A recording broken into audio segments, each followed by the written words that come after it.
All right, another video I want us to watch today. We're just going through the list right now.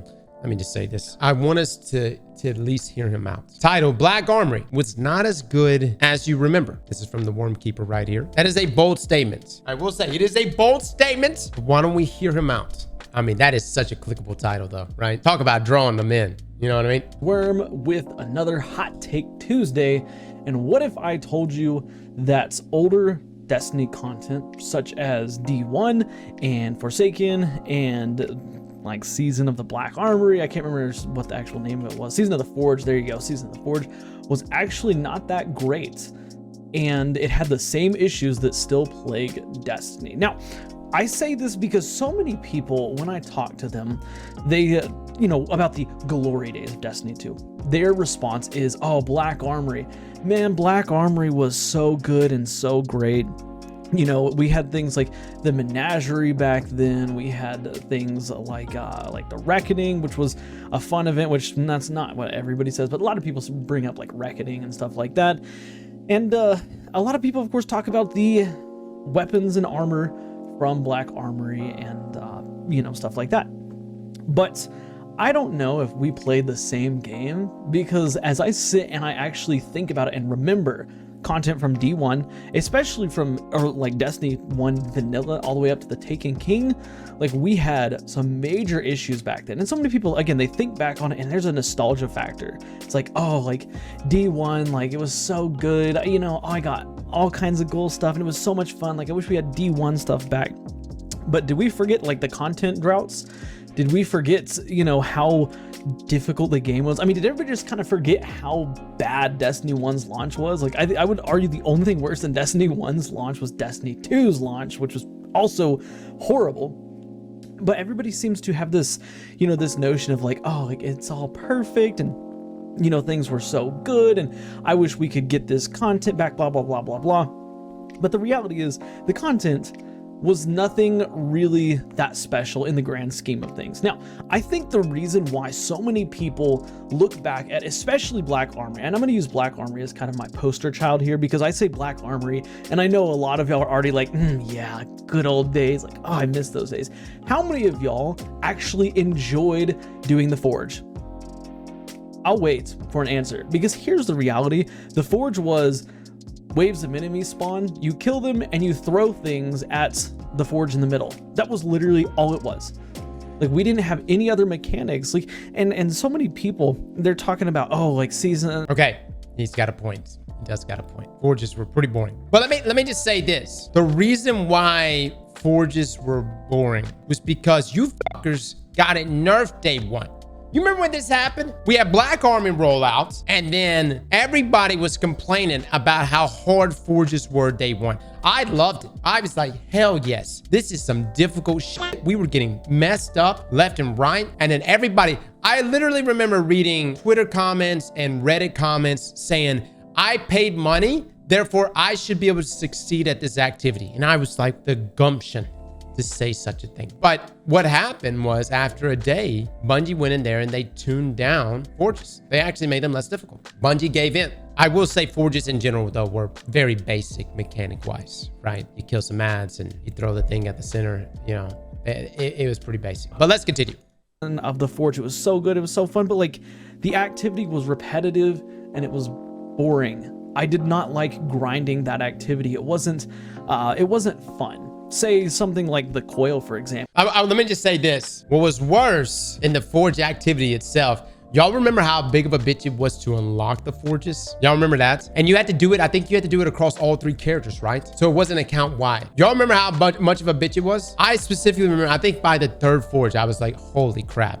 It got incredibly grindy to get them all, just to get them unlocked. Again, though, that's such a small piece of Black Armory, though. Again, I know Forges was a focal point, but there was so much involved with that season. Where you have multiple different paths, and each path has different stuff that you have to do, kill these enemies or do this task or do that task. And of course, in Destiny, nothing is ever going to be perfect, obviously. It's still going to get repetitive doing the coil. It's still going to get repetitive doing something like Dares of Eternity. All of these things get repetitive, but at least there's more variability in things like the coil. When it came to the Forges, I mean, you literally killed enemies, threw a ball at the forge thing, and that was it for like 7 minutes. And then you finished, you left, you went back in and did it again. Wasn't really fun. I think the other thing that people hold on to is the weapons that we got, because we got. Let me just focus up. I'm gonna back up there on the weapon part there. Yes, Forge was boring, but you also want to know another activity that was extremely overrated: the sundial. But I will still see comments of people saying best activity Bungie has ever given us. I thought the sundial was so boring. Deep dives are boring. No. Deep dives substantially better than the sundial. No, Mac. Sundial, arguably one of the worst activities I've ever played. I was so fucking bored with that activity. Hold on. He's talking about the activity itself. He's not even talking about weapons yet. He's getting into weapons right now. We're about to get into weapons, but let's continue. That we got, because we got cool weapon rolls. You know, you could get Kindled Orchid with Rampage and Kill Clip, which was, don't get me wrong, like that was awesome. But at the same time, like we're at a point now where we have weapons that do that. I mean, Chattering Bone, for example, Rampage, Kill Clip, you can get that roll on it. Nobody talks about Chattering Bone. You know, you can get... you know, because it's just not in a good archetype. You know what I mean? Like if Chattering Bone was maybe a rapid fire frame. I mean, it's still a solid pulse rifle. Maybe it was a rapid fire frame or a high impact or an aggressive. I'm sure people would talk about it, but you know, lightweights are just not in the best spot. But at the time, Kindle, oh dude, Black Armory had some of the best weapons. I mean, clearly weapons that you will always remember. Kindle Orchid to box breeding, the scout rifle. What was it? No Feelings from Blast Furnace, the pulse rifle. By the way, I'm terrible about remembering weapon names, but Black Armory weapons I can remember. You also had Izanagi and the quest that was associated with Izanagi. Jotun came out that season. Oh my God, Kill Clip to Tara Gaze. I completely forgot about that one. Yes, you could run around one-shot body shot. Look, at this time, this was crazy stuff. You had Hammerhead. Black Armory had weapons that just blew everything out of the water. La Monarch was also there, which La Monarch has gotten better over time. Oh, and I completely forgot.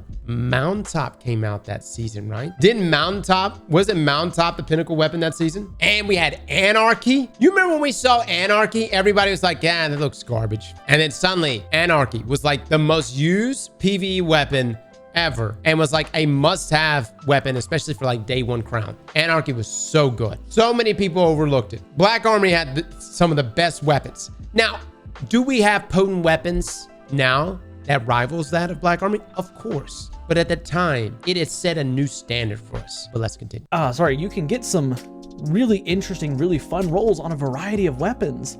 And it's like people just forgot that these weapons exist. Like, oh man, I just want my Kindled Orchid back. Why do you want your Kindled Orchid back? Was it because of the stats?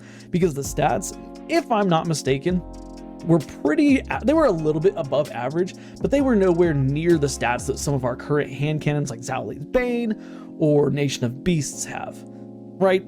And I think it's just that nostalgic factor of back in the day, those were super awesome and super powerful. You got a Kindled Orchid with Rampage and Kill Clip way back in Season of the Forge. Yeah, that was like the pinnacle of power because no other weapon could roll with that trait combination. It was absolutely fantastic. And they were sexy. Well, can we just also step back? I'm not saying that your weapons look is the most important factor. By no means. I take function over everything else. Name me one Black Armory weapon that was not dead sexy. I don't know who designed those weapons, but sexiest weapons I think Bungie has ever made. Fantastic. But here we are now in 2024, and there are a bunch of very unique weapon rolls that you can get on, you know, a variety of different weapons, raid weapons, dungeon weapons, and stuff like that.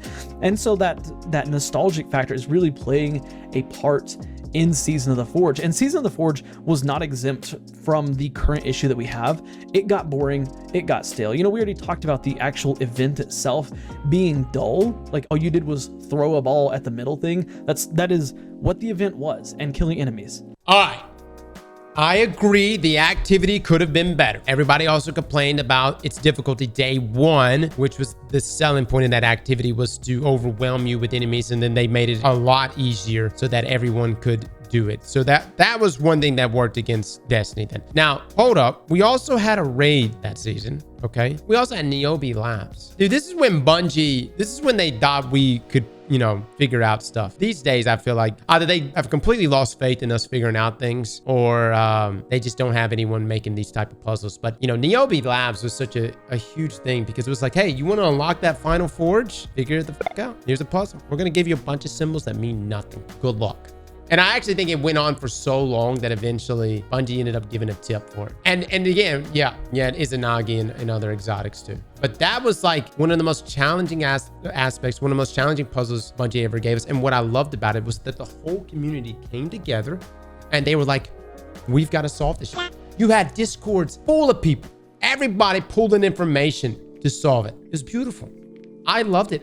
I actually wonder what Bungie thought of this internally because they stopped doing these things. And I wonder if they thought that this wasn't good, but it was so fantastic for us. I mean, it engaged us on multiple levels, intellectually especially. You know, I remember going into like raid secrets and seeing everybody draw these diagrams and do shit that, I mean, I could have never done, but I'm sitting there just like, oh my Lord, look at all the stuff they're doing. I don't know what the fuck they're doing, but it's amazing. Like corridors of time. Yes, corridors of time, also the same thing. The corridors and Niobe Labs. I don't know if any other time outside of the Outbreak mission in Destiny 1 where Bungie truly challenged us with a major puzzle. Niobe made more sense since everyone could do it. Yeah. The corridor juice, though, wasn't worth the squeeze, that being Bastion. Niobe Labs was very special. But let's continue. That's it. Okay. That got old after a while, you know, as the season, which it wasn't called a season back then. But during that season, like, it got boring and people just stopped doing it. People complained that it was getting old and it was getting boring. And of course, we knew that there was upcoming content, you know, that was coming to the game with season 8, which was Season of Opulence. So it wasn't necessarily as bad because we knew we were getting fresh content. Plus, it was just right as Bungie was transitioning into that seasonal model. So again, people were more excited about it. But Season of the Forge, I mean, it was a very, in terms of the like content, you know, the playing the actual game, I would say it's very low on the scale. I would say it was very low. I would say that the following season of Opulence, had a much better gameplay structure, you know, with the menagerie, and even the menagerie wasn't perfect, but that's not for today's video. But Season of the Forge wasn't entertaining. The weapons, while they were special at the time, they are no longer special now. You can get these same unique... Brother, I kind of see where you're coming from, but at the same time, that was how many years ago? I mean, 6 years ago? 6 years ago. I mean, it took a long time to get weapons that rival Black Armory weapons. The fact that those weapons stood the test of time for so long, I mean, that's just a testament to how strong they were. And of course, they got Sunset, which is the real reason why they got killed off. We're old, right? But yeah, but I'm speaking also from a Crucible perspective. Did I eventually find something that replaced No Feelings for me? Yeah, I got a hung jury with box breeding, but it took a long time to get to that point. And until then, I like No Feelings more. But would I have actually chosen other weapons over those Black Armory weapons had they not been Sunsets? I mean, if Blast Furnace was in my hand right now and I could bring it into Trials of Osiris, I would probably be using it, guys. Actually, I would argue and say probably a few Black Armory weapons in this environment I would still be using. I like Blast Furnace more than Sacred Providence. Yeah, Ringing Now, Gilliard, all those things. All right, let's just continue. I'm getting too caught up on the details of weapons. Unique weapons on a variety of different, you know, weapons that are currently up to date. They haven't been sunset or anything. And yeah, I think the last thing is, of course, the aesthetic, which, granted, I will say the Black Armory aesthetic was absolutely fantastic. I loved that aesthetic. You know, it had this almost, I want to say old school look to it, but it was like, I guess, more of like a modern weapon look. You didn't have any of this crazy stuff. You know, one of the things that sticks out to me is like Season of Season of Plunder. Had the like pirate looking weapons, you know, season of or this current season has the like the not the dragon theme, but you know, that fantasy themed weapons, you know, from the Dreaming City. But Black Armory had what looked like modern age weapons, and a lot of people liked that. A lot of people liked that they had the angular look to it. Everything was nice and symmetric. There wasn't a lot of curves. It was all kind of squared off, like boxy looking, so to speak. And looked mean, dude. Those weapons, Black Armory weapons, just, they looked sexy, but they just looked mean. Granted, like I said, I also enjoyed that aesthetic, but aesthetic alone should not carry how you feel about a season, because there's been plenty of seasons that have had wonderful aesthetics. Anyways, look, that's kind of all I got to say about that. Of course, like I said, you know, Season of the Forge, if you think that it was the best season ever, that's your opinion. Like, I'm not sitting here trying to say you can't feel that way, but I think that too many people forget about the bad, which is not a bad thing. I mean, that's not a bad thing at all, but like, you know, when people refer to Destiny 1 and stuff, like, there were content droughts. There were horrible content. Okay, I get where he's coming from a D1 perspective. There are so many people that are like, dude, if Destiny 1 came out right now, I would play the shit out of it. Now, would I play it for the nostalgia factor? Yes. But there are a lot of things that Destiny 2 has improved over Destiny 1. With that being said, though, we're not talking about D1 here. We're talking about Black Armory. And in my tier list, Black Armory was S tier. One of the best Bungie has ever done. I rank Black Armory up there with Season of Opulence. And the standard for Bungie should be the Year of Forsaken. Even Season of the Gambit. I know no one liked, unless you liked Gambit. Even that, at least Bungie was doing, you know, these big ramp. They try to build into Gambit, hoping that we would love it. But even that year is the standard. But Black Armory to me was amazing. I think at the time, the content rotation was okay. The Forges being what it was going to be difficult, and they actually lowered it down. Content droughts in Destiny 1. That was before we had the seasonal model. So you got your DLC, and once you got everything, that was it for the next 3 months. That wasn't fun. But of course, we all remember, oh man, you could solo Crota. That was a positive because that was a lot of fun. House of Wolves, you know, the Prison of Elders, that was a lot of fun. But at the same time, content droughts were notorious back in Destiny 1. So yeah, anyways, that being said, I want to hear your thoughts. Like I said, Season of the Forge and older Destiny content was not better than what we have now. Yeah, again, I still just wouldn't lump in. We didn't really have content droughts in Forsaken time. We had so much stuff. It was unreal. We did a breakdown of how much loot, like how many exotics we got when Forsaken launched. It was insane. And not only that, RNG was so fickle back then. I mean, it took me a year to get One-Eye Mask. I don't necessarily like RNG being that crazy, but I know I jumped for joy whenever One-Eye Mask finally dropped. But I definitely wouldn't lump Black Armory in with the content droughts, or the Year of Forsaken with the content droughts of D1. I think Black Armory was a fantastic expansion. And again, the Year of Forsaken, that is the standard that Bungie should be using for all content going forward. We know that they know that that is the standard, because when they mention what final shape needs to be, they mentioned that they need to get back to Forsaken. As a matter of fact, in their GDC panel, they mentioned that they've over-delivered, and Forsaken was that example of their over-delivery. And you got to keep in mind, guys, in the Year of Forsaken, we got 3 raids. 3 motherfucking raids, and Menagerie, and Niobe Labs, and a huge overhaul and rework to Gambit that I know only Gambit people wanted, and Reckoning. Oh yeah. Might I add, they were 3 new raids, no reprise raids. It isn't Crota, King's Fall, Vault of Glass. They were 3 brand new raids. That was also the year that Bungie and Activision split up. Yep. Oh my God, I completely forgot. We also got Shadow Throne with Forsaken. Yeah. Holy dude, we got so much content that year. It's insane. Black Armory was great. It was a great expansion, great season. And I think that I would definitely take a quality season like that again right now, for sure. Slap that like button like your mama told you right.